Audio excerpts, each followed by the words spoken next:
Հաղորդման գործընկերն է մարզերի երեխաները մարզերում սոցիալ-կրթական հասարակական կազմակերպություն է, որը տարբեր կամավորական, նախագծահեն կրթաժամանցային ակտիվությունների միջոցով ստեղծում է մարզերի երիտասարդ առաջնորդների ցանց։ Ալբերտ ջան, ողջույն, շատ շնորհակալ եմ, որ այս ժամին արձագանքեցիր եւ մենք հիմա նստած ենք էկրանների դիմաց։ Ոնց ես։ Մայր ջան, շատ լավ, դու ինչպես ես։ Լավ եմ, շնորհակալ եմ։ Ալբերտ ջան, ստեղ մենք խոսում ենք այն մարդկանց հետ, ովքեր հիմնականում իր մայրաքաղաքից կամ արտասահմանից գնացել են մարզեր կամ մարզից դուրս են եկել, հետո վերադարձել են կամ իսկի դուրս էլ չեն եկել, հա, ավելի լավ կյանք են կառուցել իրենց համար եւ ոնց որ ոչ թե ճիշտ ու սխալ, այլ փորձում ենք մեր սեփական փորձառությունը տարածել այն հույսով, որ բազմաթիվ մարդկանց դա օգտակար կլինի։ Դրա համար կխնդրեմ ներկայանաս, ինչով ես զբաղվում, որտեղ ես դու ինքդ հայտնվել, ինչու ես հայտնվել, ինչու հենց այդտեղ, ինչ կորցրիր, ինչ ստացար ես ոչի մեջ, էլի։ Մերսի։ Ես Ալբերտն եմ, ով ծնվել է Ռուսաստանում, ապրել է այնտեղ, որից հետո վերադարձել է Հայաստան ու աշխատանքի բերումով հայտնվել է օֆիսում, բայց փոքրուց այդ ամեն ինչը չեմ սիրել, ինձ միշտ սենց քաշել է անտառները, բնությունը, ես արդեն անհիշելի ժամանակվա ինձ արշավում եմ ու մի պահ եկավ ընկերս առաջարկ արեց, որ իր հետ համախմբվենք, զարգացնենք հանգստյան գոտի, որը Դիլիջանում է, ու նաև բնապահպանական կազմակերպությունը, որի անունը բնապահպանի տուն,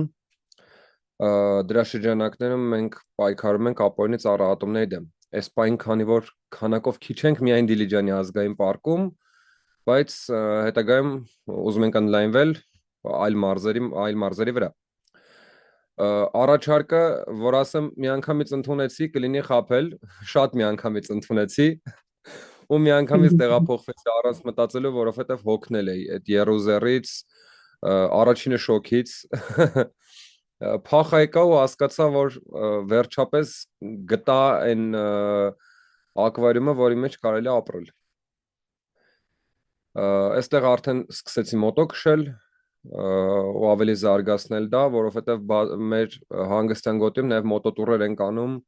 կվադրոտուրեր են կանում ու նաև մեր գործունեությունը, որը կապված է բնապահպանի տան հետ, նույնպես կատարում ենք մոտոներով։ Արդեն քանի տարի է, Ալբերտ ջան, տենց։ 1 տարուց քիչ ավել, դրանից առաջ այստեղ որպես կամավոր եմ եղել, եկել եմ մոտ կես տարի մնացել, գնացել, տենց մի քանի անգամ, բայց վերջնական տեղափոխվելը եղավ անցյալ տարի։ Հասկացա։ Բացի շոկը, որ կորցրեցիր, հա, աղմուկը, էլ ինչ կորցրեցիր, նու հարցիս կոնտեքստը եւի հասկանալի է։ Երևի ինչ որ ամեն ինչ երկու կողմ ունի, էլի, հա։ Ինչ կորցրիր, ինչ ձեռք բերեցիր։ Նու կլիման պարզա, աղմուկը պարզա, բնությունը պարզա, ինչ որ տենց նշանակալի բաներ կան։ Նշանակալի չէ, երևի թե կորցրեցի հնարավորությունները որոշակի առումով, Երևանում շատ խնդիրներ ավելի հեշտ լուծելի էին, քան այստեղ։ Ստեղից էլ է հեշտ լուծելի, ուղղակի պետք է հելնել հասնել Երևան։ Լավ է, Երևանը շատ հեռու չի, հնարավոր է այդ արագ այդ խնդիրը կարգավորել, հետ վերադառնալ, բայց ընդհանուր որ նայում եմ, ոչինչ չեմ կորցրել։ Միայն շահել եմ, շահում եմ ու դեռևս շահելու եմ։ Իդեպ ես ապրում եմ անտառի մեջ։ Հիմա ասես տնակը, որ տեսնում եք, ես անտառի մեջ դրված տնակա։ Բարձ բունի իմաստով ապրում անտառի տնակի մեջ, մոտակա 10 կիլոմետրի վրա մարդ չկա, ընդհանրապես։ Ու այդ ամեն ինչի համար է ես պայքարում ու այդ ամեն ինչը ստացա։ Հրաշալի Ալբերտ ջան։ Շատ հետաքրքիր, ես վերջի անտառի մեջ եմ ապրում, մի քիչ sense կանգնացրեց։ Հասկացա։ Իսկ դու շրջապատից ինչ հետադարձ ստացել այդ առումով։ Լավ տեղ ես գնում, եղբայր, Երանի քեզ, թե ոնց որ թե միամտությունա դիտվի այդ ամեն ինչը, թե դա սկի կարող չի հիշում։ Շատ հետաքրքիր։ Երանի եմ տալիս, Երանի քեզ գնացել ես անտառի մեջ ապրում ես, քո մոր ուրախանում ես, Ես իհարկե ասում եմ, որ սա աշխատանք է, ու ես ուղղակի չգիտեմ, ժամանակավոր չեմ գնացել, հիմնականը մարդ են տեղափոխվել։ Շատերի համար միանշանակ sense գնալը տարօրինակ էր ամենասկզբից, որ իրանք մտածում են ես կգնամ որոշակի ժամանակատված աշխատեմ, հետ կգամ, բայց հետո որ արդեն ես որոշում կայացրեցի, որ չեմ հետ գնալու, ուզում հիմնական ապրեմ այստեղ, սկզբից կար միտք, որ գայի աշխատեի ու հետ վերադառնայի, բայց ապրելով այս բնության մեջ, ապրելով ստեղի մարդկանց հետ հասկացա, որ չէ, կմնամ։ Ու ընկերների կողմից հիմա բոլորի, հասա այսպես բոլորի կողմից սա ֆիդբեքներ ստանում եմ, շատերի համար լավ է, որովհետև գիտեմ, որ Գան Դիլիջան արդեն Դիլիջան իրանց դիմավորող կա։ Այդքան է։ Հասկացա։ Քու կարծիքով Դիլիջանը ինչ կարա էլի երիտասարդներին առաջարկի եւ ինչ չի կարա առաջարկի, բայց արդեն խնդրում եմ ոչ թե մեր արշինով չափենք մարդիկ, ովքեր սիրում են բնություն, ես էլ եմ էլի դեպի բնություն եկել, այլ ընդհանրապես այսպես գլոբալ միջին պատկերը, միջին ստատիստիկ բանը երիտասարդին, որովհետև մեր համայնքից մեկը վերջերս ասում էր, թե Դիլիջանը մի քիչ տեմպը քնած է բան, բայց օրինակ ես չհամաձայնվեցի, ասի իմ կարծիքով դու քիչ ես շփվում մարդկանց հետ ու հեչ պարտադիր չի Դիլիջանցիներ, էլի պետքա լինել համայնքներում, community-ներում, որոնք խիտ են եւ նաեւ ունեն ներկայացուցիչներ այդ կողմերում ու դեպիսի խորհուրդ առաջարկեցի ու ես վերջերս իրան ասում հա ինչ ա եղել համայնքում արդեն խոսում ես երևում ես բանս որ առիթները գոյանում են հա առիթները քեզ վերցնում են տանում են հա թեմայից թեմա բայց մի բան եւ այլն այդ իմ բանաձևն է իրականում ես էլ ապրում եմ Ստեփանավանում այստեղ իմ կարծիքով ամենակարևորը մարզում տրանսպորտային միջոց ունենալն է որ որտեվ հասարակական տրանսպորտի հույսին չի կարելի մնալ, մեկ էլ կարևոր է շատ կարևոր են հենց կապերը, то есть համայնքները, որտեղ դու լինես ու հեչ պետք չի աշխարհագրորեն մենակ նայել, դե ես եմ իմ հարևաններն են, իմ փոքրիկ քաղաքն է, պետքա նայել, ասենք ըստ հետաքրքրությունների, հա, որտեղ մարդիկ շարժվում են, գալիս են, գնում են, առիթներ են ստեղծում, կանչում կոմոդիններն են առիթներ ստեղծում դրսից կանչում, այդ իմ բանաձևն է, ունենալ տրանսպորտ եւ լինել համայնքներում անպայման ակտիվությունները քեզ կգտնեն դու էլ ակտիվություններին, բայց օրինակ կան քաղաքներ, շատ ենք խոսում լսում, օրինակ ասում են Կապանը եռում է, ասում են Կապանը եռում անգամ այն ժամանակ, երբ ամառը դեռ չի բացվել եւ ուսանողները Երևանից չեն վերադարձել 2 ամիս հանգստանալ, այնինչ այդ տիպի Կապանը եռում է եւ ասում են, որ Կապանը երիտասարդական քաղաք է որովհետև շատ են, դուրսն են, ակտիվությունները շատ են, մի խոսքով։ Դու էլ ես երիտասարդ եւ ոնց հասկանում եմ շատ մեծ էներգիա ունես եւ ոնց ես էլի դու դա սպառում։ Կարաս նաեւ Քումասով ասես, կարաս ընդհանուր ասես պատկերը ոնց ես դու տեսնում Դիլիջանի երիտասարդի։ Իրականում այս պահին եթե Դիլիջանի մասին խոսենք, Դիլիջանը մի փոքր կաղում է, ծրագրերը շատ քիչ են, որով երիտասարդներին կարելի է զբաղեցնել, կրթել, բայց ժամանակի ընթացքում այդ ամենը ավելի լավանում է, եթե ես համեմատեմ անցյալ տարվա կամ նախ անցյալ տարվա տվյալների հետ, բավականին արդեն նոր աշխատատեղեր են բացվել հատուկ ուսանողների համար, չգիտեմ, լսել եք համարերկու կաֆեի մասին, թե ոչ, կաֆեում ուսանողներ են աշխատում, ու նմանատիպ աշխատատեղեր էլի մի քանի տեղ բացվել են, ու նաև ծրագրեր են ավելացել, այս տարի եթե իմ պլանավորված ամեն ինչ գնաց, ես ուզում եմ մյուս տարի մեր հեծանվորդների ֆեդերացիային բերեմ Դիլիջան, մենք ամեն տարի մի մարզ գնում ենք, ու այդ մարզում շատ դեպքերում համայնքապետարանի մոտ բացում ենք հեծանվների համար փոքր կայանատեղի, որով ոնց որ մեր արշավը համարում ենք ավարտված։ Այս տարի ֆեդերացիայի նախագահը ցանկանում ենք զարգացնել հեծանվասպորտը հենց Դիլիջանում, որպեսզի մյուս տարի արդեն հեծանվորդներով գանք Դիլիջան։ Ամեն տարի հավաքվում ենք բոլորով 70 ու ավել մարդ ու գնում ենք։ Հարգելի ընկերներ, Մարզերի երեխաները մարզերում սոցիալ-կրթական հասարակական կազմակերպությունը առաջարկում է դառնալ մարզեցի որևէ երեխայի զարգացման հանձնառու, Ռեարմենիա հարթակում բաժանորդագրվելով ամսական 8000 դրամով։ Մանրամասները կարող եք տեսնել այս հոլովակի տակ։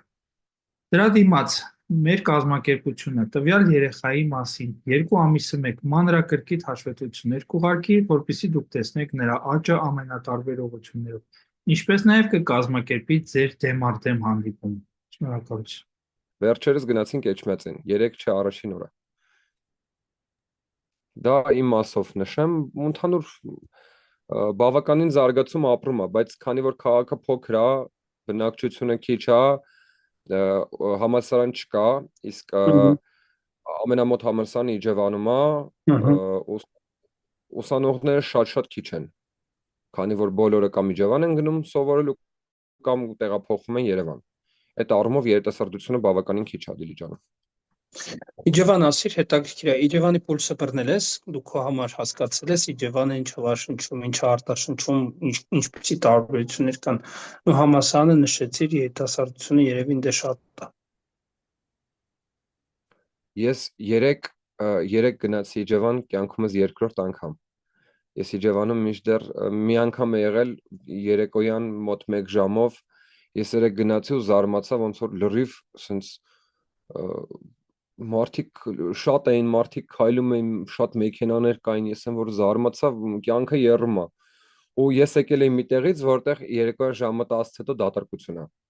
Մարդ փողոց դուրս գա, ոչ մեկին էլ չի տեսնի։ Ունդեղ սենց կյանքը լավ եռում էր, ոնց որ սենց սարերի ու ձորերի տարբերություն լիներ, բայց հետաքրքիր է նա, որ դու քեզ զգում ես ոնց որ Դիլիջանում, մթնոլորտը լրիվ Դիլիջանի մթնոլորտն է, բայց այլ քաղաք է։ Այդ առումով ինքը շատ հարազատ դարձավ։ Հա, դե Իջևանը մարզ կենտրոնը համալսարան ունի, Վրաստանի ճանապարհին է։ Այնտեղ եմ ես շատ առաջինը ինչ նկատում եմ Իջևանում, այդ ուրեմն էլի բավականին արագ զարգացող այդ սրճարան, ռեստորան, այդ վիճակներն է, որ մեկը չի, երկուսը չի։ Նաև IT-ն է, եթե IT աշխարհին ընդհանրապես մոտ ես, IT-ն բավականին արագ ոտավորվում է, էլի կոպիտ ասած Իջևանում, ինչը չի կարճ ուրախացնի։ Իմ հաշվարկներով արդեն 5 թե 6-րդ IT ընկերությունն է այնտեղ բացվում։ Մենակ ուրախացնում է այդ ամեն ինչ։ Okay, sense մի հատ հարց։ Արդյոք մենք շատ քիչ ենք sense մտածողներով, թե նկատում ես տենդենց, որ շատանում են։ Շատանում են, հենց, չգիտեմ, մարզեր տեղափոխվում են կամ քո դեպքում ավելի շատ երևի Դիլիջանի համար կարաս խոսես։ Շատ ես տեսնում այս մտածելակերպ այդ ընտրությունը կատարողներին, ովքեր են իրանք առհասարակ, երիտասարդներ են, միջին տարիք են, ինչ են փնտրում քո դիտարկումներով։ Ում հանդիպել եմ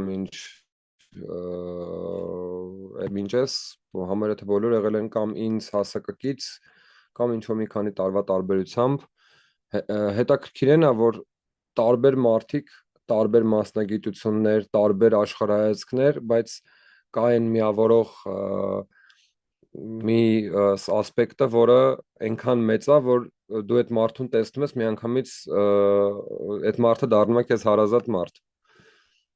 Իսկ այն առումով շատացել են թե ոչ, ես շատ մարդկանց եմ նկատում, իրականում այս քայլը շատ վախենալու է, որովհետև դու երբ որ քո անձնական տարածքից դուրս ես գալիս, դու դուրս ես գալիս մի տեղից, որտեղ դու վերջին մի քանի տասնյակ տարիներ ապրել ես ու պետք է ամեն ինչ փոխես, այդ շատ լուրջ որոշում է ու դրան լուրջ այդ որոշմանը շատ դանդաղ պետք է գնալ, որպեսզի սխալ չկատարել։ Ես իմ արագ կատարեցի, ես դեռ չեմ մտածել, ինձ մոտ ամեն ինչ միշտ այնց հեշտ ստացվում է, բայց ընդհանրապես այդ որոշումը ինքը բավականին լուրջ որոշում է, ճիշտ պետք է մոտիկանալ, որպեսզի համ քեզ չվնասես, համ այլ մարդկանց, ովքեր քեզ շրջապատում են։ Ովքեր ցավում են քո համար։ Իսկ մարզերում ինչ հնարավորություններ ես տեսնում, Ալբերտ։ ոլորտային, չգիտեմ, օրինակ տուրիզմ, էլ ինչ կա մարզերում անելու, գլոբալ որպես աշխատակում, կամ տավուշում գոնե, դե մարզեր ասելն էլ է, էլի շատ լայն։ Հա, միանշանակ դե տուրիզմը Տավուշի հիմնական ամենաուժեղ կողմն է, բայց շատերը այդ ուժեղ կողմը ճիշտ օգտագործել չգիտեն։ Ես ամենաշատը, որ հանդիպեցի, ինչքան բիզնեսներ կան ստեղծված Դիլիջանում, շատ քիչ բիզնեսներ են պատկանում հենց դիլիջանցիքի։ Ես միշտ զարմացել եմ, ասում խնդիրը ինչումն է, աշխատելով հասկացել եմ մի բան, որ իրականում Տավուշի մարզի վիճակը այնքան ցավալի է, վերաբերվում է ծառագողություններին, որ այդ է հիմնական մարդկանց աշխատանքի միջոցը եղել ժամանակին ու մարդիկ չեն ցանկացել դա փոխել ու դա տենց մնացել է։ Իհարկե թե ընդհանուր այն մարդկանց, ովքեր եկել էին ստեղ բիզնեսներ ստեղծել, իրանց կողմից է եղել ուսուցումը, մեր կողմից է որոշակի ուսուցում եղել, արդեն այդ աշխատանքը կամաց քչանում է, իհարկե դեռևս կա, բայց կամաց քչանում է, իսկ այն դիլիջանցիները, ովքեր այդ աշխատանքով են զբաղվում, արդեն տուրիզմի ոլորտը սկսում են զարգացնել։ Շատ դանդաղ է զարգանում տուրիզմի ոլորտը, բայց մեր ստատիստիկայով 10 տարի հետո Դիլիջանը շատ հզոր տուրիստական քաղաք է լինելու, իր հնարավորություն, իր պոտենցիալը ավելի մեծ է, քան Իջևանինը, որովհետև դեպի Երևան գնացող, բացի Իջևանի ճանապարհը, նաև Կիրովականի ճանապարհն է ու հոսքը մարդկանց ահռելի է։ Եթե ճիշտ մարտավարությամբ կառուցեն քաղաքը, մոտ 10 տարի հետո, 10 տարի էլ նույնիսկ չէ, ավելի քիչ Դիլիջանը համար մեկ տուրիստական քաղաքն է դառնալու։ Ես այդպես եմ մտածում։ Հա, մի քիչ ցավոտ բան ասիր, հիշեցի Տավուշի նախկին մարզպետերից մեկի խոսքը, որ ասում էր ամենադժվարը դիլիջանցիների վիճակն է, ու դա ասել էր օրինակ Շամշադինի ժողովրդին, էլի, որովհետև այնտեղ մենք փաթեթավորում ենք տեսնում, բնիկ դիլիջանցու վրա այդ փաթեթավորումը ազդեցությունը ոչ մեկ չի չափում, էլի, եւ հենց ասեցիր, էդի հիշեցի, չնայած ես վերջերս հենց այդ քաղաքի այդ կայարանի, հա, կողքը սուպերմարկետ կա, դրան անմիջապես կողքը մի հատ էլ սրճարան կա, համար 2 սրճարանի ուղիղ դիմաց է, հա, տենց ծանոթ, այո, դա ծանոթացեցին տեղացի երիտասարդ տաղանդավոր տղա էր, ոնց որ փոքր բնակավայրի լավը գիտես որն է, որ օրգանիկ տարածվում է, իրար մեջ արագ խոսում են, ասում են, չգիտեմ, Բարթուշի տղեն սենց, այն մեկը նենց, այն մեկը նենց, ու այդ լիքը բան է էլի ջարդում, հուսով եմ բան կանեն։ Ես դե հիշեցի, որ 18 թվականից ակտիվ էինք Գեղարքունիքի մարզի Դրախտիկ գյուղում, այդ հեծանվորդները հաստատ սիրում են այդ ճանապարհը, այնտեղ մենք միասին տեղացի 2 տղաների հետ կարողացանք հասնել նրան, որ գումարներ դրեցին հենց տեղացի գյուղացի ֆերմերները իրանց խնայողություններից, մի մասն էլ բերեցինք UNDP-ից եւ ունեցանք Երամակ ձիարշավարանը, լսել ես։ Այո, Երամակ ձիարշավարանը միշտ ամենտեղ բարձեցել եմ դրանով, ասել եմ, գիտես, տեղացին է բացել, տեղացին էլ զարգացնում է, ու այսօր ունի ահագին շատ հաճախորդներ, ովքեր գալիս են, իրենց արենայում են ձի քշում, սարերում են ձի քշում, Սևանին են նայում եւ այլն։ Այո, պետքա հուսով եմ այսօրվա այդ ինֆորմացիայի արագ տարածման հարում այդ փորձը արագ եւ փորձը եւ գովազդը, հա, այսպես բան կանի։ Ալբերտ ջան, եթե դու էլ հարցեր ունես, ինչպես հաղորդումից առաջ խոսացինք քո բախտակցին ինձ, ինչ որ տենց հետաքրքիր, ուղի, եթե չէ,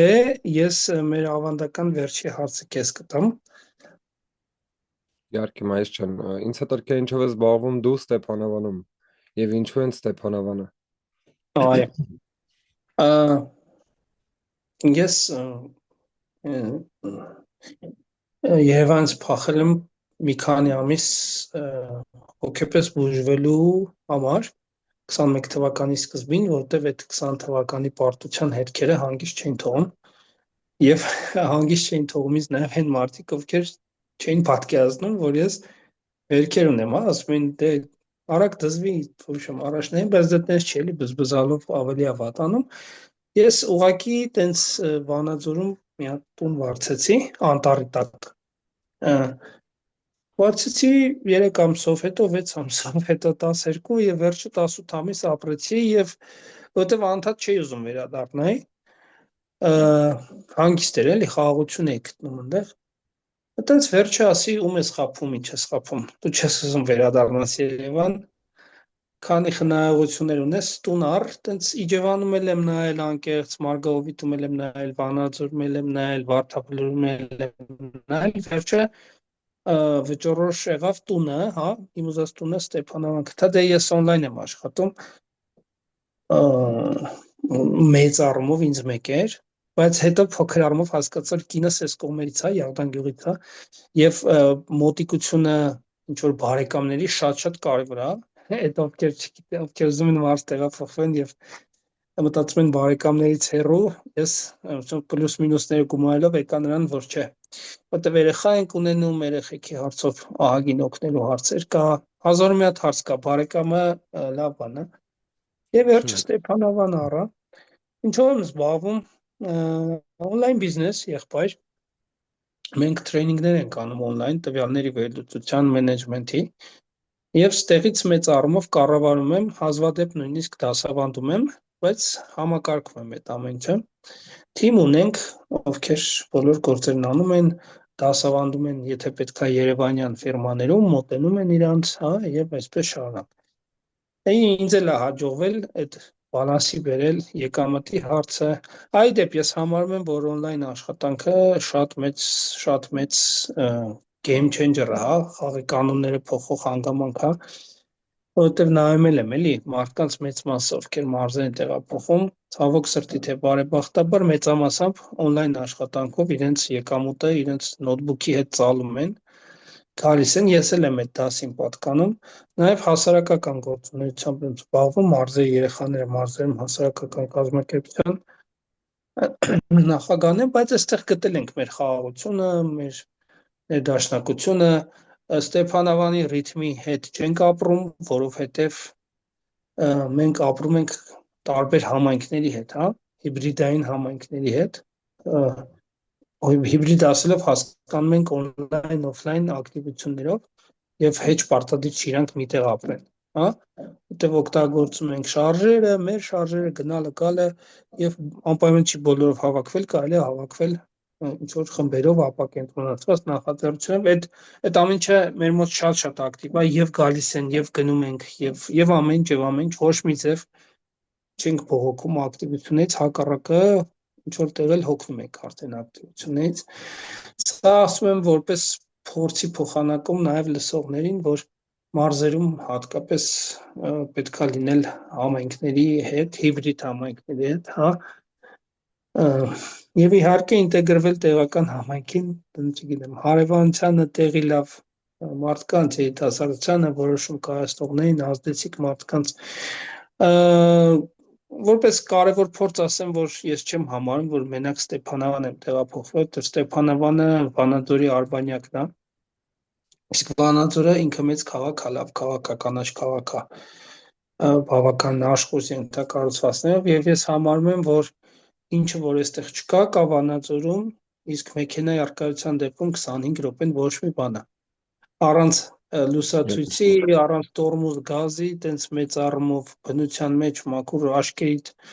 մանանա, հա, այսպես երաժշտությամբ կամ ոդքասթով դա չեմ համարում մեծ ճանապարհ։ Իսկ Երևանում, ասենք, մի քանի կիլոմետր է կարա տևի 25 րոպե ու իսկական մղձավանջի ենթարկվի, շնչում ես, չգիտեմ ինչ, խեղդվում ես, զակատարած կռիվ է նա, չձախ կողմերը ստրես է, էլի ուղղակի ես արդեն չեմ կարող պատկերացնեմ ինքս ինձ այնտեղ եւ աշխատում եմ այնպես պլանավորել, որ ամսական երկու անգամ գնամ բոլոր գործերս անեմ կամ հետաքրքրն է, որ ես այստեղ գալուց հասկացա, որ ես երբ որ իշ գնում եի աշխատանքի, ես հիմա նույնպես աշխատում եմ հեռահար, բացի այս աշխատանքն է, հեռահար աշխատանք ունեմ, երբ որ աշխատում եի օֆլայն օֆիսում, Ռայկոմից մինչև Բաղրամյան հասնելու համար ինձ այնց պահանջում էր նույնքան ժամանակահատված, ինչքան Հաղարծին գյուղից մինչև Դիլիջան ու հետադարձով։ Ես գնում եմ մոտավորապես ժամ 40 րոպե, այն դեպքում ժամ 40 րոպեմ Երևան եմ հասնում Դիլիջանից։ Դաժան է։ Գների հետ էլ նույնը կատարվում, կարող ես ասենք 1500 դրամով Ստեփանավանից հասնել Երևան, բայց Երևանի մեջ 2000 դրամով չպրծնես։ Այդպեսի բան։ Եղբայր ջան, վերջին հարցը խնդրեմ պատասխանես, դիտում են կամ լսում են ու միտքն էլ ածոր, բայց ինչ որ վերջի քայլի համար համարձակություն չեն ունենում, իրաց ինչ համարձակություն չասեմ, ինչ պատճառով չեն անում վերջի քայլը, ինչ խորհուրդ կտաս այդ մարդկանց, եթե իհարկե ունես իրանց ասելիք։ Իհարկե, բոլորին ցանկանում եմ, որ գտնեն իրենց սիրելի գործը, շատ արագ այդ ամենը գտնեն, ուղղակի այդ որոշումը իրականացնեն, չսպասեն ինչ-որ փոքր խնդիրներ, որ պետք է լուծվեն, որից հետո այդ հնարավորությունը ավելի մեծ կլինի, որովհետև չէ, այդ հնարավորությունը մեծ չլինելը հնարավոր է լրիվ կորի։ Եթե կա հնարավորությունը, եթե դուք սրտանց ցանկանում եք, արեք, հետո չեք փոշմանի։ Այդքան է։ Այո, շատ հաճախ նենցա, որ հետդարձի կամուրջները հետվել այրված չեն, չի ստացվի, հետ կգնաս նույնիսկ կփորձես կամ չես փորձի, չէ՞։ Երբեմն իհարկե ոչ, դեպքեր տարբեր են, բայց այդպես։ Ալբերտ ջան, շատ շնորհակալ եմ, ավելի քան վստահ եմ, որ շուտով հանդիպելու ենք, նույնիսկ ասեմ ավելին, չպլանավորված ենք հանդիպելու։ Ուրախ եմ, որ հարթակում ենք, շատ ակտիվ հարթակում ենք։ Ստայտում կհանդիպենք, եղբայր, շնորհակալ եմ։ Ինչ հապում այդ ջան, հաջողություն եմ մաղթում։ Հաղորդման գործընկերն է Մարզերի երեխաները մարզերում սոցիալ-կրթական հասարակական կազմակերպությունը, որը տարբեր կամավորական, նախագծահեն կրթաժամանցային ակտիվությունների միջոցով ստեղծում է մարզերի երիտասարդ առաջնորդների ցանց։